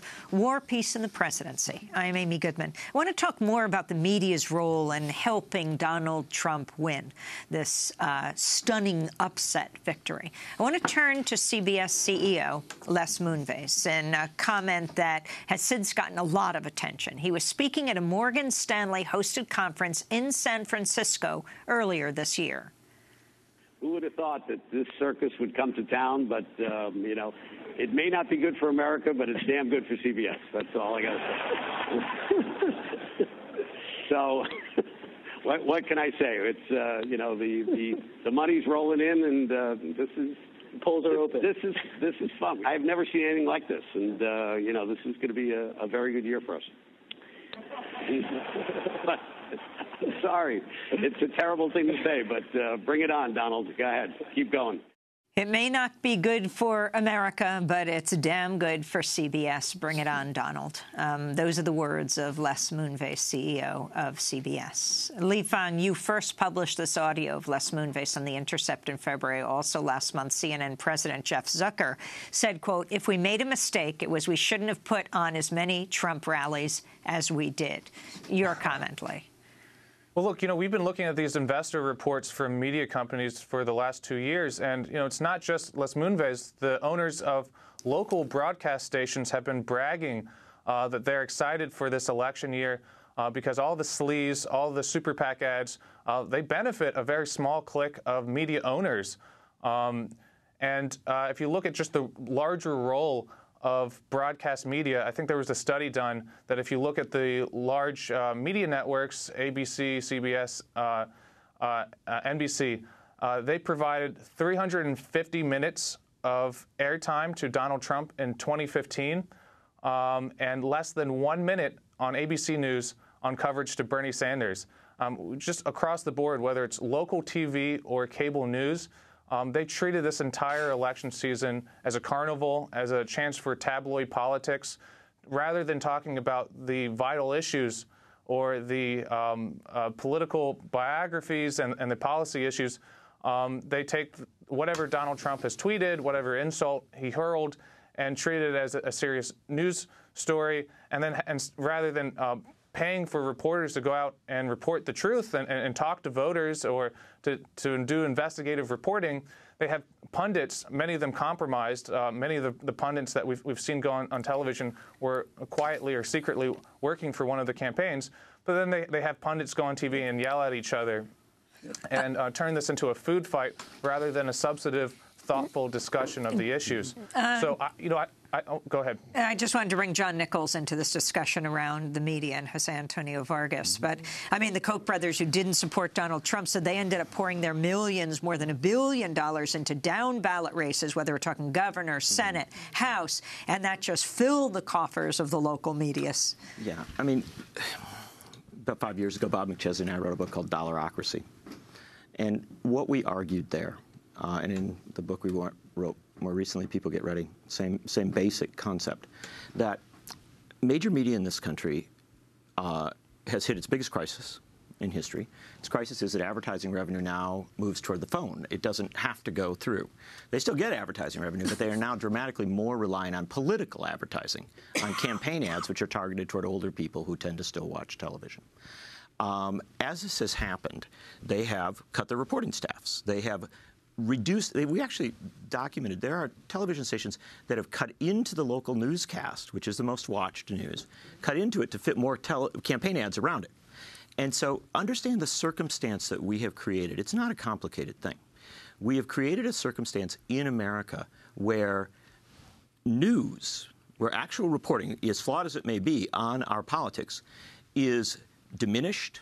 There's less of it. It's not done well. And at the same time, we have a massive inflow of money in these campaign ads.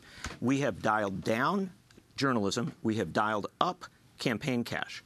Now, in this year, and this is the critical element of it, we saw cable news, which was sort of it was out there hopefully to kind of provide more depth, to go deeper into these issues. We saw cable news cede any responsibility. They did hour-long infomercials, running the speeches for a whole hour.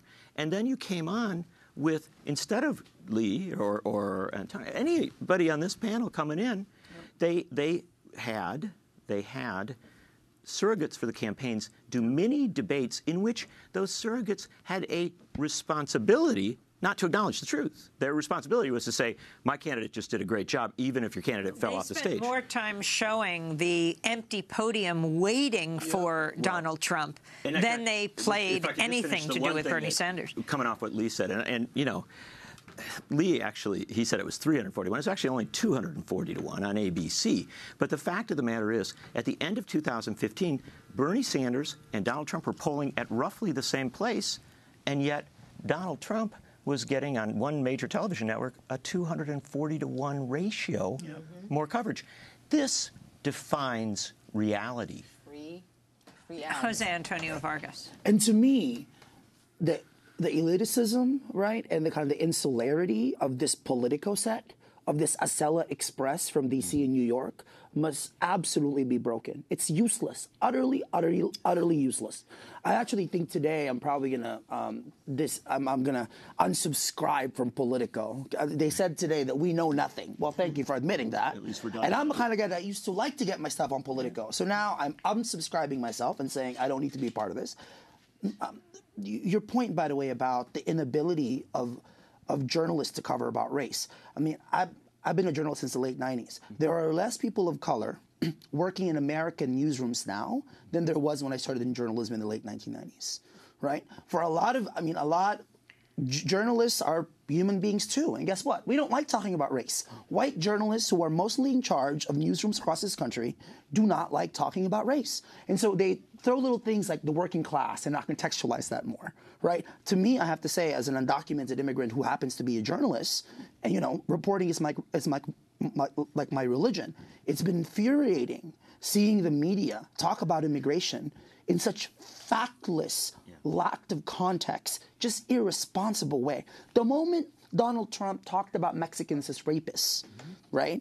Why didn't anybody just say the fact that there are actually less people going to Mexico and more Americans going, less people from Mexico going to the United States than Americans going to Mexico? Why hasn't anybody said that the fastest growing undocumented population in this country are actually Asian people, not Latinos? Yeah. Why didn't we ever talk about undocumented white people and undocumented black people? Why didn't we even talk about the fact that undocumented workers, according to the Social Security Administration, have paid $100 billion into the Social Security fund? And Donald Trump has paid no tax. That we cannot get back. Now, why isn't any of this part of the report when this issue comes up? They are not at all a part of the report. You know where you're going to go to find it? DefineAmerican.com/facts matter. That's where you go. And it's irresponsible that this has happened. Amy, can I just add something really quickly? Linda Sarsour. Yeah, to the point, and Nicole brought up this point. Yeah, of course, race is not the only factor in this, but let's remember that during this race, it was not just about economic security, it was about national security.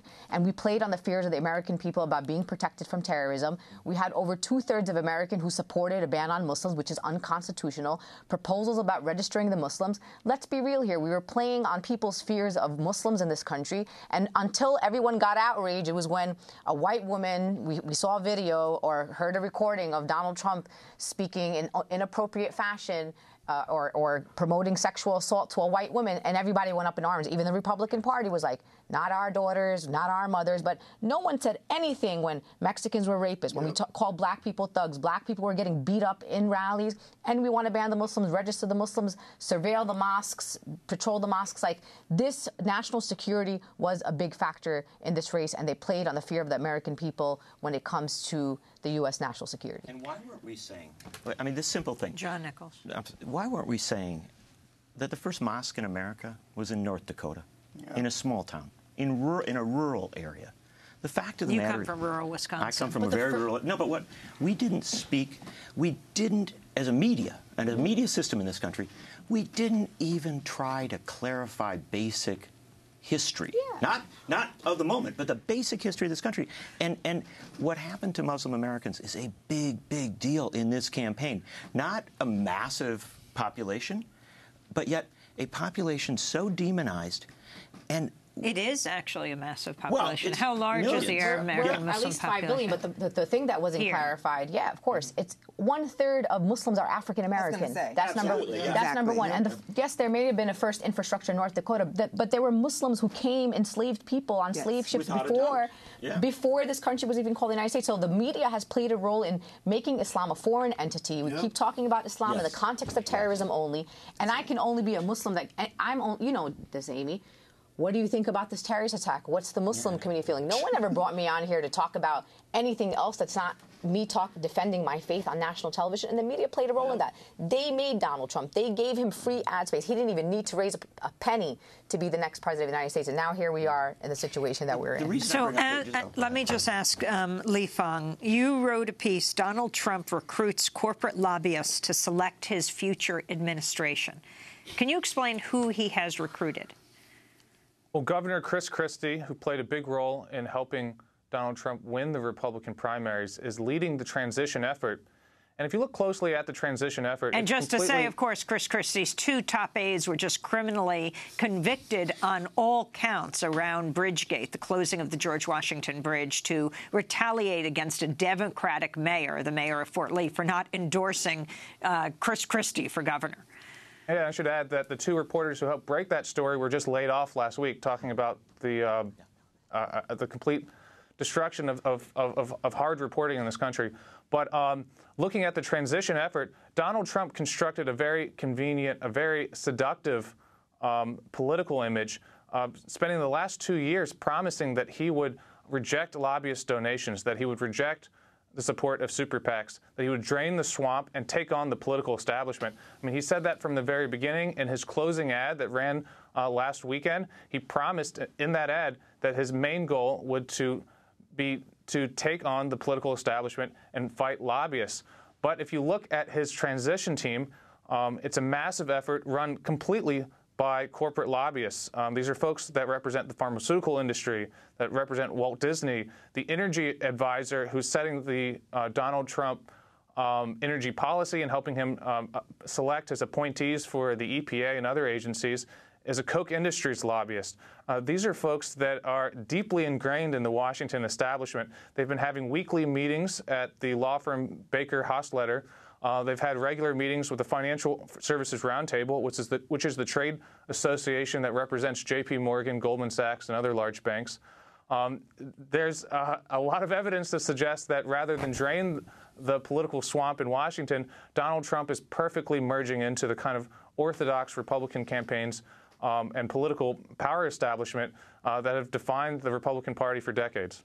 We're going to break and then come back to this discussion. That's Li Fang of The Intercept, and we'll link to that piece he wrote. We are also talking to Nicole Hannah-Jones of New York Times Magazine, Jose Antonio Vargas, Define American, Linda Sarsour of Empower, and John Nichols of The Nation. This is Democracy Now! We'll be back in a minute.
Lux Eterna by Clint Mansell and the Kronos Quartet. This is Democracy Now!, democracynow.org, War, Peace, and the Presidency.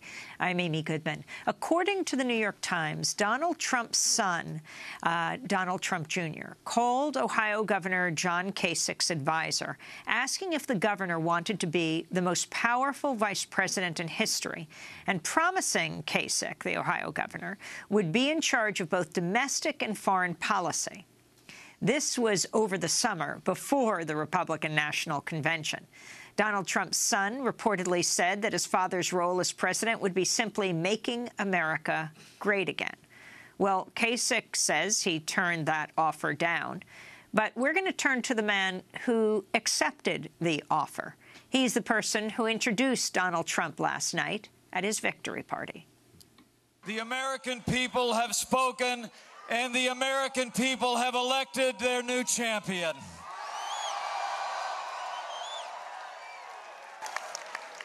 So let me say, it is my high honor and distinct privilege to introduce to you the President-elect of the United States of America, Donald Trump. And that was the Vice President-elect, the current governor of Indiana, Mike Pence. John Nichols of The Nation, tell us who he is. And I put that together with John Kasich because it suggests what kind of role Mike Pence might play. Yeah, we don't know exactly what kind of role he will play because I really genuinely think Trump is just now wrapping his head around the presidency. But let's understand Mike Pence. He is the antithesis of everything Trump said he was about. Mike Pence is a career politician. He's run dozens of times for public office in primaries and general elections. He got beat, he came back. He got beat, he came back. This is a real political guy.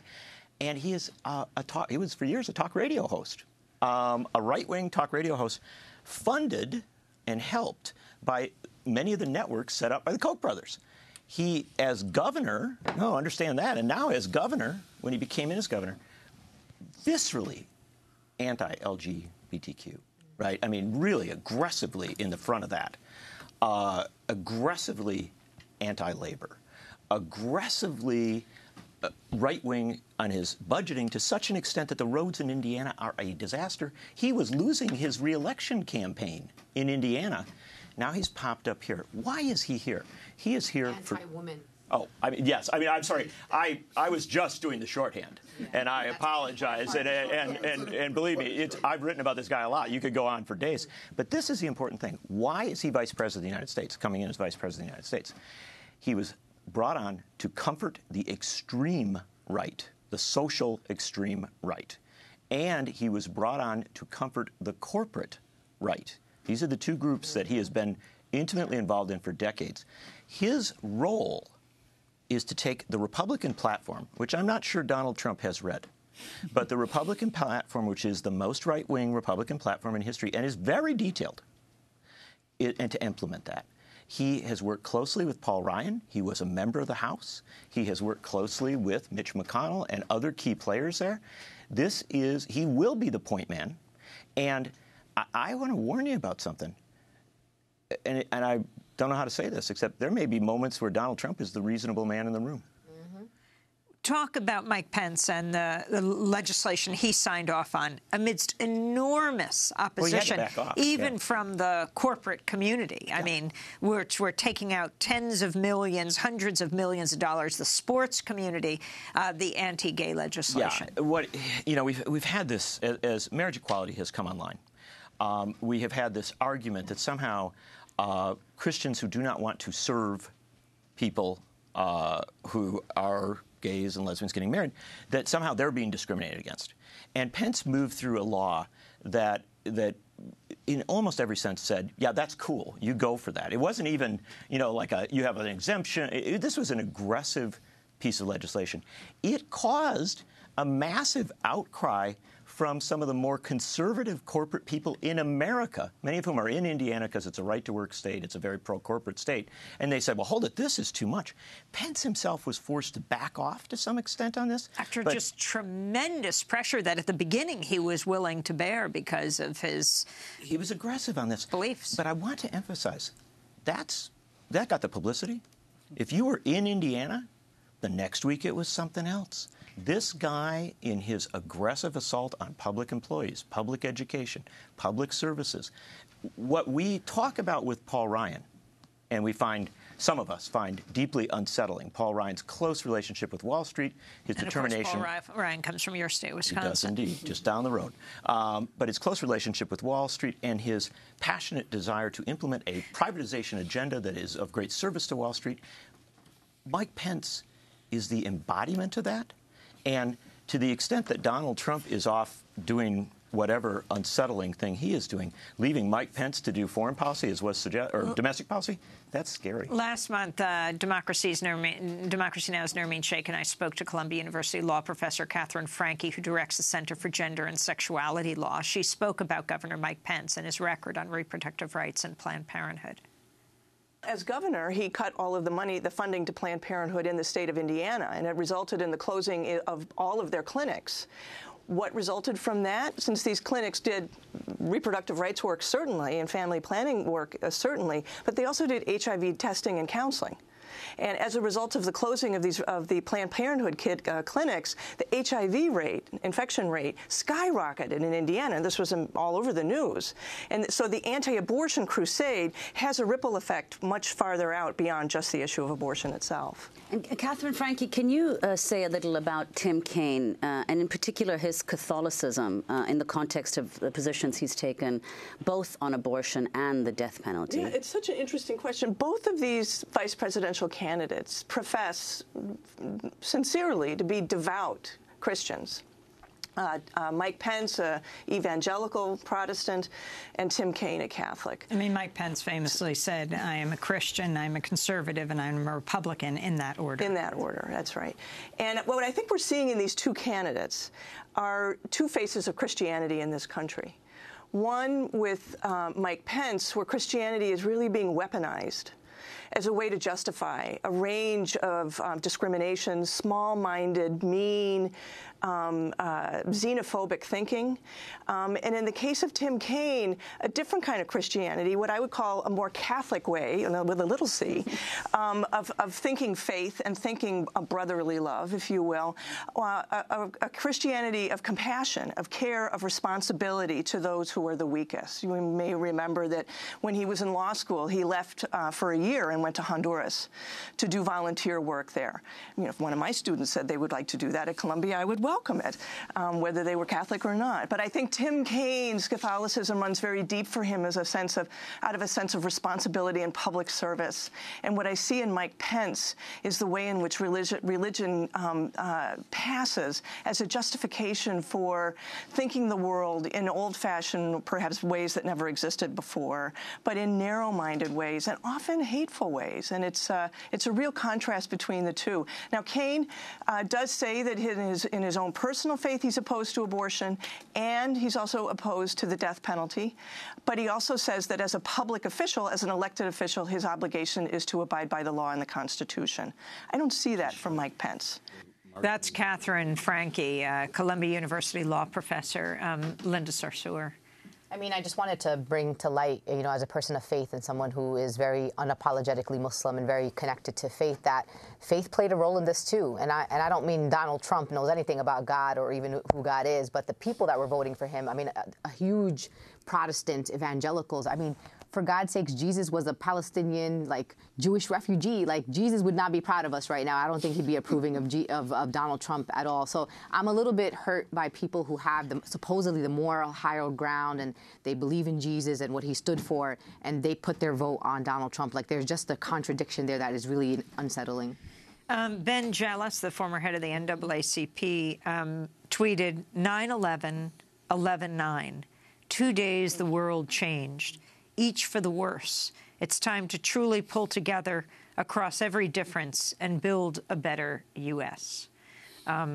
Your thoughts on this and what organizing means? Well, for me, I mean, for us at Define American, we're actually having a convening about this later this month here in New York, specifically about the intersection of these issues. I've been traveling nonstop for the past 5 years. I can't talk about immigrant rights and I'll talk about Black Lives Matter women's rights, income inequality among all races, LGBTQ rights, all these issues intersect. All our lives intersect. And I think how we all relate to each other, what kind of work we need to do with each other, I think it's going to be imperative that we do that. I mean, we've been saying all along that this is an election for us, that it's all about defining what American is. And now I think we proactively need to do that now. I keep going back to this Klan comment of the former Grand Wizard of the Ku Klux Klan, David Duke, who lost the Senate, his race for the Senate, but said it was the best day of his life, the best election, because Donald Trump won for all of them, he said. And what this means for safety for people in this country. Nicole. Yeah, I mean, I think I've been hearing from friends and people since last night, all this morning, who are devastated and who are afraid. And I think when we look at what's going to happen now when you have both houses of Congress, one of your viewers asked what happens with the Voting Rights Act. Clearly nothing. You're going to have a Supreme Court that has a vacancy, will likely have one, maybe two vacancies. And I think the ramifications of that for communities of color are going to be pretty devastating. So I think on the one hand, where you see at a rally someone saying "kill Obama," and I think one of the pollsters on not a rally, actually, right, not a rally, at his victory celebration, which I'm assuming you get an invitation to. And one of the Republican pollsters on CBS this morning who said Trump supporters want vengeance. And I think about that, and I think there's a lot of fear around the country and really a lot of devastation that. When I wrote a piece about what Trump got right, which is that the Democratic Party has taken black voters for granted, what I said is that black voters have always, since we got the right to vote, had to be one-issue voters, and that issue is protecting our basic citizenship rights. And so I think that is the fear, is that we will see a further erosion of that, and I think we may very well be entering the second nadir. What do you mean? I mean, the first nadir comes after the end of Reconstruction, where you see this massive withdrawal of rights. We've already seen, affirmative action it's on its dying breath. We're seeing attacks on the Voting Rights Act. We're seeing redistricting that means even in states where Democrats are getting the popular vote, they can't win in houses of Congress.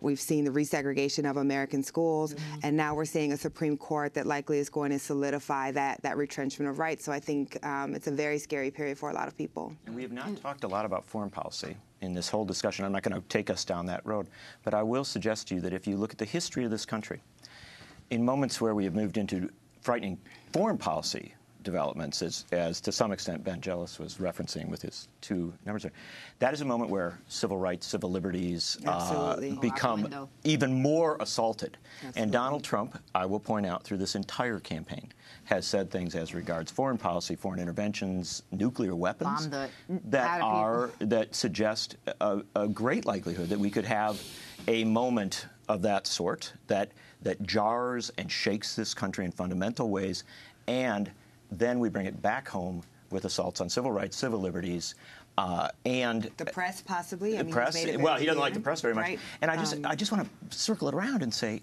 that we have to understand the genius of Kimberly Crenshaw when she spoke of intersectionality. Yep. And the reality is that if we want to care about our civil rights and civil liberties, we better look for the people who are going to be most threatened most quickly and rally around them, because that moment's going to come where all those rights and liberties up that ladder become threatened. Now, again, Donald Trump, it looks like he won the Electoral College, but not the popular vote. Interesting that in 2012, he tweeted, "The Electoral College is a disaster for democracy." He's very right. Everything's a disaster until it works for Donald Trump. But he was Trump. right about it being a disaster. Yeah, I mean, I agree with him on that. But I will say this, Amy, and to Ben's point that he was making. I mean, I'm a Muslim American, and just knowing what my community has went through since 9/11, and it's 15 years after 9/11, it's way worse than it was even days and weeks after 9/11. And even before Donald Trump became the president, right here in New York City, a Trump supporter, avid Trump supporter on Facebook, attacked 2 women here in Brooklyn. A Trump supporter, avid public Trump supporter, burnt down a mosque in Fort Pierce, Florida, just the day before a High Holy Ali. So this is already happening. So I want to thank you all for being here. Of course, we'll continue this discussion tomorrow. Among others, we'll be joined by Bill McKibben in studio, co-founder of 350.org. Donald Trump called climate change a Chinese conspiracy. We'll discuss the gravity of climate change. That does it for the show.